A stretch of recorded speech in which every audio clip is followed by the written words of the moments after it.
We are now joined by Republican candidate for the U.S. Special Senate election on June 25, Gabe Gomez. Gabe, you're in studio again. Welcome back to the Kuhner Report. I got to tell you, a lot of people, this is not just me saying this, said you did a great job last night against Markey in debate. You're surging in the polls. You're closing in. It's a sign of how desperate the Markey campaign is. They've now brought in the dear leader, President Obama. They have flown him in. He's going to be in Boston today to try to rally Democrats. Are they panicking? You know, first I'm honored and I'm humbled that the president would come to Boston because of me. And look, he's obviously the most busy person in the world. And yet Congressman Markey is so scared that somehow he's able to convince the president to come up here and try to save his flailing campaign that's obviously on a downward trend. But we saw what happened the last time the president came in here on a special election for for a Senate run. And I think we're going to have the same outcome as Scott Brown had against Martha Coakley. Let me ask you this. Do you think Markey is making a mistake by calling in Obama? You've got the IRS scandal. You've got Benghazi. You've got the Justice Department spying on journalists. We now have the whole NSA surveillance flap that's now erupted. It's scandal after scandal after scandal. Is Markey tying himself to an administration that's growing deeply unpopular and is plagued by corruption scandals? You know, he runs his own campaign, and obviously, I wouldn't be bringing up anybody from D.C. if I was Congressman Markey. But then again, his whole army that he's been relying on is the D.C. Army. My army is the Patriots of Massachusetts, and that's who I'm going to rely on to get me across the goal line. And I'm confident that's what we're going to do. But just look at who he's brought in. Like last week, he brought in a Latino congressman, down in from D.C., but who's actually from California, because Congressman Markey couldn't go in there and understand what the Spanish language is or understand what the Latinos think. And then he brought in the head of the DNC, another D.C. person. And then last night, I guess he had a fundraiser down in D.C. with Vice President Gore and Vice President Biden. So his whole campaign is based on D.C. because that's who he cares about, and that's who he's been protecting his whole 37 years. So I can understand why he's bringing in the D.C. people. He says his proudest vote was the vote for Obamacare. To the citizens of Massachusetts who already have Romney Care, we know that our premiums are going to go up. We know that rationing is going to kick in.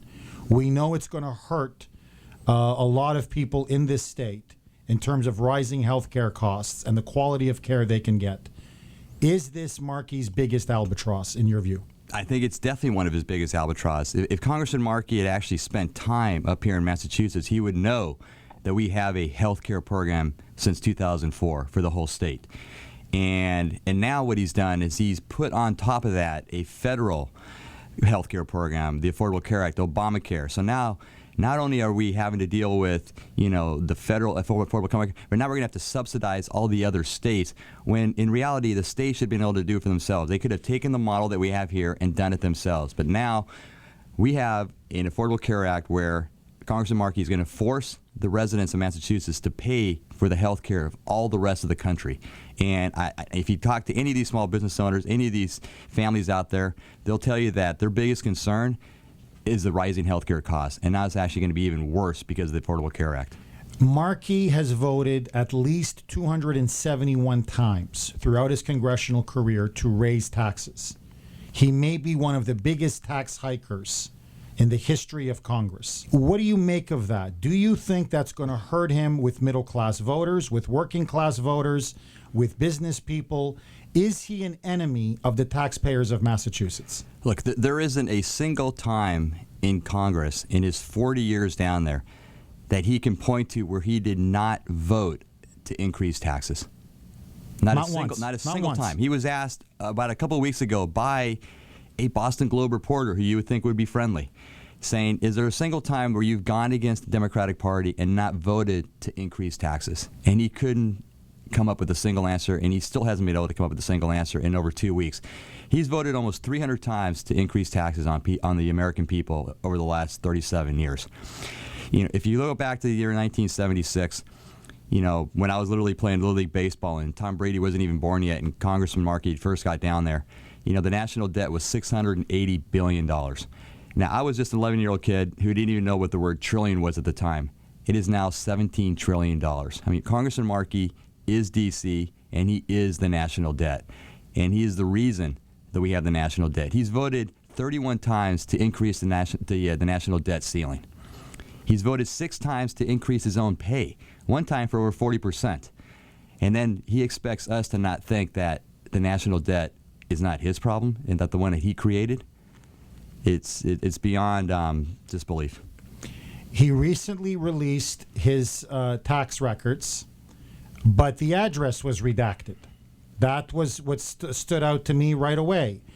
It's an open secret in Washington. I was there for many years at the Washington Times. His residence is not Massachusetts. It's not Malden. It's Chevy Chase. Let me ask you straight out. Is he a carpetbagger? Look, he obviously lives down in Maryland. You know, I'm surprised that he redacted his address. He should have just been upfront about it. The address is down in Maryland. That's my guess. And but it kind of goes with, you know, his whole theme of his campaign has been basically a duplicitous one where he's running a campaign that's not based on truths, I don't think. And so it's not shocking that he would put out his tax forms and not come up front about where his address is. So that kind of goes in line with the rest of the way he's running his campaign. He's run negative ad after negative ad. He's put pictures of Osama bin Laden beside you. He's hinted that essentially your position on gun rights was responsible in some way, shape, or form for the massacre at Newtown. He's gone after you in every way, shape, or form. What do you say to all of these negative ads? Does this show how desperate he is, or is this the real Ed Markey who will say and do anything to win? You know, I'm not a career politician, but I do know that when a political candidate running for office is putting out nothing but negative, untruthful ads, it proves 2 things. One is that he's scared. And that's what he's trying to make everybody else do as well. He's trying to get somebody to vote against somebody as opposed to because he can't get people to vote for him. And the second thing it shows is that he doesn't want to talk about his record because he's got nothing to talk about in the 37 years that he's been down there. And that's what this shows. And the people of Massachusetts are a lot smarter than this. He's been outspending me 4 or 5 to 1 on TV, and we're surging. We're going to be surging past him before June 25th. So it just shows you that how ineffective these ads are. But the fact is that that's what he's based his whole campaign on an untruth.